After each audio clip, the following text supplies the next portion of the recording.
Hello students, 9th class lecture number 16 और chapter वही अपना थर्ड वाला अब कंप्लीट होने वाला है। तो कुछ एक पॉइंट्स जो और बचे हैं उसको वो अपन आज डिस्कस कर लेते हैं कि जो पूरा चुनाव का जो चल रहा है अपना चैप्टर, उस चुनाव में कौन कौन सी खास चीजें और हैं जिसको समझना आपके लिए आवश्यक है। यहाँ पे अपन ले रहे हैं बच्चों मतदाता सूची। अब मतदाता है ना, जो मतदान करता है, जो वोटर होता है, जो वहां पे वोट डालने जाता है, तो उसकी जो सूची, तो क्या होता है उसमें कि मतदान की योग्यता रखने वाले जो लोग होते हैं, और योग्यता मतलब आपको पता ही है, अपने उम्र एक तय कर रखी है। जो मतदान करते हैं 18 वर्ष से ऊपर के, अपने देश में सार्वभौम वयस्क मताधिकार है। मतलब किसी भी जाति का, किसी भी धर्म का, किसी भी लिंग का, किसी भी जो है पंथ का कोई भी व्यक्ति हो, 18 वर्ष से ऊपर है, स्त्री पुरुष कोई भी, वो मतदान कर सकते हैं। तो उनके सारी जो बातें हैं, उनके संबंधी जो रिकॉर्ड होते हैं, वोटर लिस्ट जो होती है, इसको अपन कहते हैं मतदाता सूची। तो मतदाता की योग्यता रखने वाली जो एक पूरी सूची होती है आधिकारिक, जिसमें उनका पूरा विवरण होता है, उनकी उम्र होती है, उनका पता होता है, ठीक है, उनसे संबंधित जो जानकारी है वो होती है। तो अभी जो मैंने जस्ट अभी जो शब्द बोला था, सार्वभौम वयस्क मताधिकार, मतलब देश में रहने वाले जो भी व्यक्ति अपने 18 वर्ष से ऊपर के हैं, स्त्री पुरुष हो कोई भी हो, उनको मतदान करने का अधिकार है। चाहे वो किसी भी क्षेत्र के हो, देश में रह रहे हैं, देश के नागरिक हैं, तो उनको मतदान करने का अधिकार है। ठीक है। फिर आता है टिकट। टिकट से आप लोग के दिमाग में आता है कहीं हम सफर करते हैं तो हम टिकट खरीदते हैं, वो टिकट नहीं बच्चों। यहाँ पर टिकट जो है कि जो राजनीतिक दल होते हैं, जो चुनाव में अपने दल में से योग्य उम्मीदवार जिनको समझते हैं कि हाँ ये चुनाव जीत सकते हैं या इनमें योग्यता है, अनुभव है, तो उन व्यक्ति को कोई हारना तो चाहता नहीं है, तो वो चुनाव जीतने के लिए अपने पार्टी के जो योग्य उम्मीदवार होते हैं उनको चुनाव में खड़ा करते हैं। ठीक है। तो उनको फिर क्या मिलता है, चुनाव आयोग से एक चुनाव चिन्ह मिलता है, जिसको वो लेकर के प्रचार प्रसार करते हैं। आपने देखा होगा हर कैंडिडेट जो चुनाव में खड़ा होता है उसका एक चुनाव चिन्ह होता है, जिसको लेकर के और वो अपने भाषण में इस्तेमाल करता है, या कहीं जब वोटर के सामने जाता है वो कि अभी हमको वोट डाल लो, प्रचार करता है, तभी वहां जोड़ करके अपने जो है, या आपने देखा होगा पर्चे जो बांटे जाते हैं उनके, उसमें भी जो है वो उनके चुनाव चिन्ह का जो है वर्णन यहाँ पर मिलता है। तो ये जो राजनीतिक पार्टियां होती हैं, ये जो अपने दल के जो योग्य लोग होते हैं जिनका वो मनोनयन करती है, तो उनको जब ये खड़ा करती है चुनाव में, तो वो जो उनको नाम दिया जाता है वो टिकट, मनोनयन जो होता है उसको टिकट कहा जाता है कि हाँ भाई इस पार्टी से इस व्यक्ति को टिकट मिली है। और कई बार क्या होता है कि कई बार ऐसा भी होता है कि कोई पार्टी किसी को नहीं भी देती है टिकट। कई पुराने उम्मीदवार होते हैं, कई पुराने योग्य लोग होते हैं, बुजुर्ग लोग होते हैं, उनको भी नहीं मिलता है। तो ऐसे में यहाँ समझाने के लिए बता रही हूँ, तो कई बार क्या, जब उनका टिकट नहीं मिलता है तो नाराज हो जाते हैं अपनी पार्टी से, और नाराज होकर कई बार क्या होते हैं, वो पार्टी भी छोड़ देते हैं, दूसरी पार्टी में चले जाते हैं, या अपनी नई पार्टी बना लेते हैं, या निर्दलीय मतलब बिना दल के चुनाव में लड़ लेते हैं। तो टिकट बहुत महत्वपूर्ण होता है। टिकट पाने के लिए ये पूरा जोर तोड़ लगा लेते हैं और सबको मनाने में कोई कसर भी नहीं छोड़ते, क्योंकि इनको टिकट मिल गया मतलब चुनाव में खड़े होने का एक इनको अधिकार मिल जाता है। फिर आता है ये जो टिकट जिनको मिला है उनको एक नामांकन पत्र भरना पड़ता है, एक घोषणा पत्र होता है। ठीक है।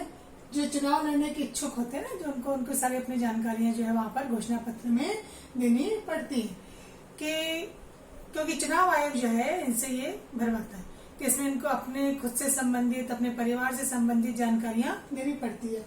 तो क्या क्या देना पड़ता है कि भाई कहीं ऐसा तो नहीं है कि उनके खिलाफ कोई आपराधिक मामला चल रहा हो, कोई गंभीर मामला चल रहा हो, कोई उनके खिलाफ कोई ऐसा मुकदमा चल रहा हो, क्योंकि आपराधिक मामलों वालों को जो है चुनाव आयोग जो है टिकट देने से थोड़ा सा कतराता है।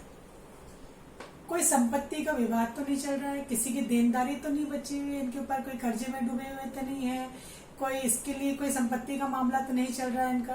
तो ये मतलब बिल्कुल जो साफ सुथरी छवि वाले जो लोग होते हैं, उनको ही पार्टी भी चाहती है कि उन्हीं को जो है टिकट दिया जाए, ताकि जनता के सामने उनकी एक अच्छी छवि, क्योंकि जनता भी आजकल जागरूक हो गई है, वो भी देखती है कि हाँ भाई अच्छा व्यक्ति आएगा, हम अच्छे व्यक्ति को अगर पसंद करते हैं तो हमारे लिए भी वो जो है अच्छा सोचेगा, करेगा।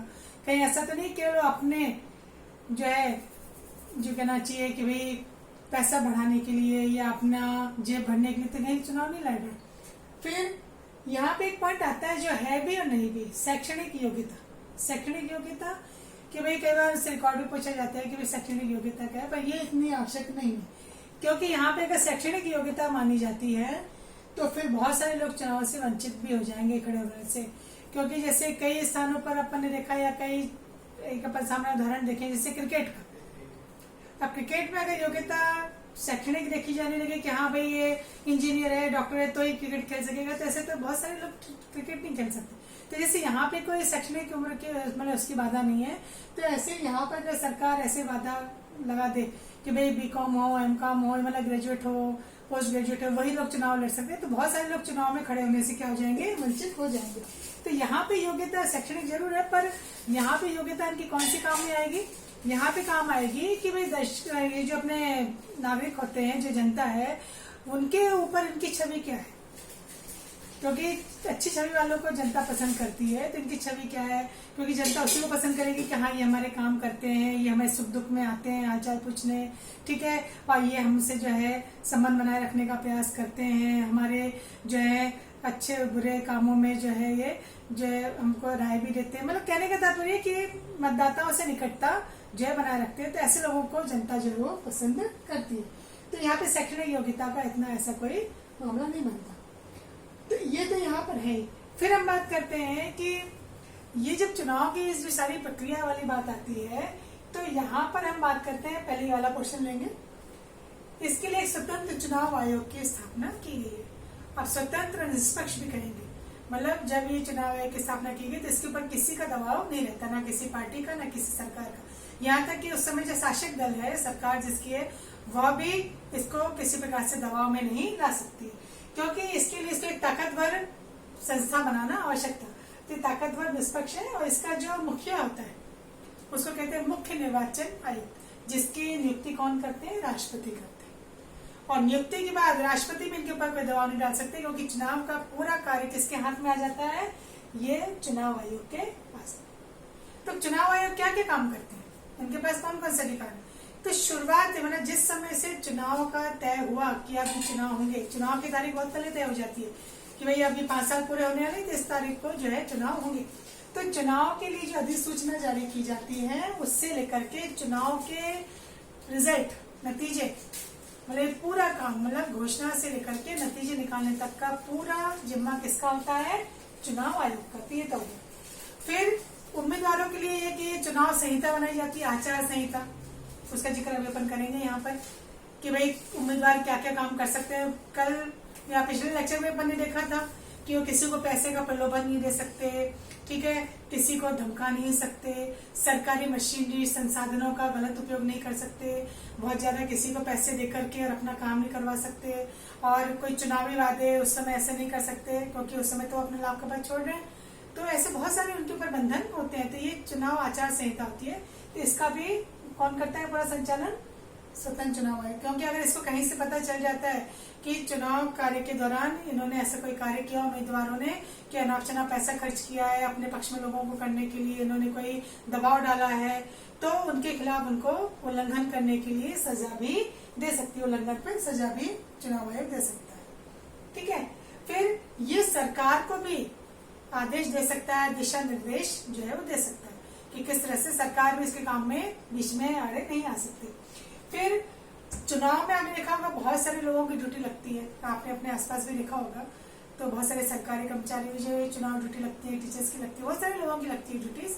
तो ये जो अधिकारी है, अब ये सरकार के लिए नहीं काम कर रहे, अब ये किसके लिए काम कर रहे हैं, चुनाव आयोग के लिए काम कर रहे हैं। तो चुनाव आयोग इनको जो नियंत्रण करेगा इनके ऊपर, इनको जो दिशा निर्देश देगा, इनको जो आदेश देगा, उसकी पालना ये यहाँ पर करेंगे, क्योंकि वो अब किसके अधीन हो गए, अब किसके नियम कानून को बांधने के लिए वो बाध्य हो गए, चुनाव आयोग के नियम कानून को। तो उनका जो है अधीनता या नियंत्रण किसके ऊपर, किसका होता है, निर्वाचन आयोग का। अब अगर निर्वाचन आयोग ये देखता है कि कहीं कोई मतदान में धांधली हुई है, कहीं फर्जी वोट पड़े हैं, या किसी ने बूथ कैप्चर कर लिया है किसी पार्टी ने, या कोई अपराधियों ने वहां पर कोई जो गड़बड़ियां मचाई है, लोगों को डराया धमकाया है, फर्जी जो है वहां पर मोहर लगवाई है, जो भी है, ऐसी कोई भी धांधली की शिकायत आती है, तो वहां पर जो चुनाव है वो निरस्त करवा करके और चुनाव आयोग पुनः चुनाव कराने के लिए वहां पर नई घोषणा कर सकती है, पुनः मतदान वहां पर हो सकती है, ठीक है। तो अभी चुनाव में ये जो उम्मीदवार खड़े होते हैं तो ये आपने देखा होगा नारे भी होते हैं इनके। हर पार्टी का कोई ना कोई नारा होता है, उस नारे को लेकर कभी गरीबी हटाओ, कभी महंगाई जो है कम करो, कुछ भी ऐसे नारे जो हैं जिससे क्या है कि जनता को वो बताना चाहते हैं कि हमारे चुनावी एजेंडे क्या है, हम चुनाव जीतने के बाद ये काम करेंगे। आपने देखा ही होगा हर जो 5 साल के बाद जो अपना चुनाव होते हैं तो हर पार्टी का अपना अपना होता है। तो कुछ एक चीजें मैं आपको बता रही हूँ जो आपकी बुक के हिसाब से है कि 1971 में इंदिरा गांधी के नेतृत्व में कांग्रेस पार्टी ने गरीबी हटाओ ये नारा दिया था, गरीबी हटाओ 71 में इंदिरा गांधी ने। फिर 77 में जनता पार्टी में जयप्रकाश नारायण के नेतृत्व में लोकतंत्र बचाओ, मतलब ये पार्टी अपना अपना कोई एक नारा ले लेती है, उसके आधार पर इसको करती है। फिर पश्चिम बंगाल में जो वामपंथी हैं उन्होंने भी 1977 में जो खेती किसानी करने वाले जो लोग हैं, जमीन खोदने वाले जो लोग हैं, उनके लिए हक के लिए नारे किए थे कि भाई कामगारों के लिए, मजदूरों के लिए, किसानों के लिए इन्होंने जो है नारे दिए थे। फिर तेलुगु देशम, ये साउथ की एक पार्टी है, उसे 83 में तेलुगुओं के सम्मान के लिए, उनके सम्मान के लिए जो है नारे यहाँ पर लगाए थे। तो ऐसे हर पार्टी जो है वो अपने अपने कोई भी नारे तय कर सकती है, उस नारों के आधार पर वो जनता को अपने जो है चुनावी वादे जो है कि भाई चुनाव जीतने के बाद हम ये सब काम करेंगे बता सकती है। अभी मैंने जो चर्चा की कि उम्मीदवार जो चुनाव में खड़े होते हैं वो उनके ऊपर कुछ बंधन हो जाते हैं, किसके द्वारा? चुनाव आयोग के द्वारा। कुछ याद आया? अभी मैंने जैसे समझाया था कि उम्मीदवार क्या क्या नहीं कर सकते। देखो क्या क्या नहीं कर सकते। किसी को लालच नहीं दे सकते कि भाई तुम हमारे को वोट देना तो हम तुमको ये देंगे, हम पैसा देंगे, या तुम्हें नौकरी लगवा देंगे, ठीक है, या हमारा तुमको जमीन दे देंगे, मतलब प्रलोभन लालच तो कुछ भी हो सकता है, ठीक है। फिर धर्म के नाम पर नहीं करवा सकते कोई उनको कि हम धर्म के नाम पे तुमको ये कर देंगे, मतलब प्रलोभन लालच कोई भी हो सकता है। धर्म के नाम पे कोई ये वादे नहीं कर सकते कि हम धर्म के नाम पे ये कर देंगे, वो कर देंगे, ऐसा कुछ नहीं हो सकता, ठीक है। ना धर्म के नाम पे वोट मांग सकते हो कि देखो भाई हम इस धर्म के, तुम भी इस धर्म के हो, तुम हमको वोट दो, ऐसा वो लालच नहीं दे सकते। सरकारी संसाधन जो होते हैं, मतलब सरकारी गाड़ियां हैं, सरकारी पैसा है उसका, या अपने पद का कोई लाभ ना उठा लें, तो संसाधनों का भी उपयोग नहीं कर सकते, ना इसका इस्तेमाल कर सकते हैं। फिर इनकी एक लिमिटेशन है कि चुनाव में चुनाव आयोग ने एक लिमिटेशन रख रखी है कि इतना ही पैसा खर्च कर सकते हैं। लोकसभा का चुनाव हो रहा है तो हर कैंडिडेट को एक लिमिट दे दी 25 लाख, और राज्य के चुनाव हो रहे विधानसभा के तो 10 लाख। इतने जो है वो, मतलब अगर ये बड़े पैमाने पे खूब खर्चा कर रहे हैं तो चुनाव आयोग उनसे पूछेगा कि आपके पास पैसा कहाँ से आया, क्योंकि चुनाव तो बहुत महंगे होते हैं अपने, क्योंकि चुनाव में बहुत मशीनरी लगती है, बहुत पैसा खर्च होता है। पर चुनाव आयोग ने क्या कर दिया, एक लिमिटेशन कर दी है, और इससे अगर उनको लगता है कि भाई बहुत ज्यादा अनाप शनाप पैसा खर्च हो रहा है तो वो उम्मीदवार से पूछ सकती है, क्योंकि इसको ये अधिकार मिला हुआ है। तो वही बात है कि धर्म स्थल का प्रयोग भी नहीं कर सकती है कि किसी धार्मिक स्थल पे जाकर के उसका उपयोग कर रही है वो अपने चुनाव प्रचार के लिए, उसके लिए भी बंधन है इनके पास। शिलान्यास, मतलब कोई उद्घाटन नहीं कर सकते मंत्री लोग जो होते हैं, या जो उम्मीदवार है चुनाव में जो खड़ा हुआ है कि कहीं किसी मंदिर का उद्घाटन कर दिया, या कोई बड़े भवन का, इमारत का उद्घाटन कर दिया, या कोई बांध का, कोई भी सरकारी प्रोजेक्ट का कोई भी शिलान्यास नहीं करते। शिलान्यास पता है, एक वो जो पत्थर की होती है उसमें लिखा होता है कि इन मंत्रियों के कर कमलों से ये जो इस तारीख को जो उद्घाटन किया गया, वो इस तरह से कोई भी काम नहीं किया जा सकता। कोई तरह से वादे नहीं किए जा सकते, क्योंकि वादे से भी प्रभावित हो सकती है जनता, तो ऐसे में दूसरी पार्टी को भी ऑब्जेक्शन हो सकता है, ठीक है। किसी को डरा धमका नहीं सकते कि तुमको दो नहीं, तुमको तुम्हारे साथ ऐसा कोई गलत काम करेंगे, या हम तुमको जो है डराएंगे धमकाएंगे, तुम्हारी संपत्ति छीनेंगे, ऐसा कुछ भी जो है वो कर सकते हैं, तो डरा भी नहीं सकते। फर्जी मतदान हो जाते हैं, फर्जी नामों से व्यक्ति गए ही नहीं, उसके नाम से मतदान हो गया, तो ऐसे काम भी वो नहीं करा सकते। फिर शासक दल जो है, क्योंकि जो अभी शासक दल है वो दोबारा चुनाव में आने के लिए चुनाव लड़ेगा, तो कहीं वो अपने शासक होने का कोई दुरुपयोग ना कर सके। तो ये सारी बातें जो है उस पार्टी के उम्मीदवार से जुड़ी होती है जो ये काम नहीं कर सकते, ठीक है। तो इसके लिए इनके ऊपर कौन है जो नियंत्रण रखे हुए हैं? चुनाव आयोग, जिसको कैसे बनाया गया? स्वतंत्र, ताकतवर, निष्पक्ष, मतलब उसका काम केवल क्या है, चुनाव पर ध्यान देना और चुनाव में कोई गड़बड़ियां ना हो इसका। अब क्या होता है कि जब अपना ये देखा गया कि चलो ये सब तो हो गया, अब अपन एक निष्कर्ष पे पहुंचते हैं कि जब चुनाव के नतीजे निकलते हैं तो अधिकतर क्या देखा जाता है? जरूरी नहीं कि जो चुनाव में खड़ा हुआ है वो जीते ही, कई बार चुनाव में खड़े हुए बड़े बड़े नेता, बड़े बड़े शासक दल के जो होते हैं मंत्रीगण, ये लोग भी चुनाव हार जाते हैं। तो शासक दलों की भी हार हो सकती है, ये नहीं कि जो भी पार्टी में है वो जीते ही, वो हार भी सकता है। फिर जो अभी सांसद विधायक है ये भी चुनाव में खड़े हो सकते हैं, तो इनकी भी हार हो सकती है। पर जरूरी नहीं कि कोई जीते ही, मतलब ये नहीं कि मंत्री तो जीते गए, कई बार उनकी हार भी हो जाती है और जीत भी जाते हैं, क्योंकि जनता का जो फैसला है वो सबको मानना ही पड़ता है। जनता कब कैसा फैसला दे दे, किसको पसंद करे किसको नापसंद करे, ये कोई नहीं जानता। फिर अपराधी तत्व जो होते हैं, कई बार वो अपने पैसों का नाप शनाप जो उपयोग करते हैं, अमीर तत्व जो है, तो उनकी भी हार हो जाती है। ऐसे लोगों में इनकी भी हार हो जाती है। और ऐसे में फिर आता है कि भाई कैसे पता चले भी कैसे चुनाव हुए, क्या हुआ है, भारत में क्या है चुनाव की स्थिति। तो चुनाव आयोग के सामने बहुत सारी चुनौतियां भी है। की चुनौती तो ये है कि कहीं अपराधी लोगों को ही तो टिकट नहीं दिया जा रहा है पैसे के लिए, या अमीर लोग ही तो चुनाव में नहीं खड़े हो रहे हैं, या कहीं के परिवार के लोगों को ही तो नहीं खड़ा किया जा रहा है चुनाव में, किसी और पार्टी को मौका नहीं मिल रहा, जो कि राजनीतिक दल के सामने चुनौतियां होती है।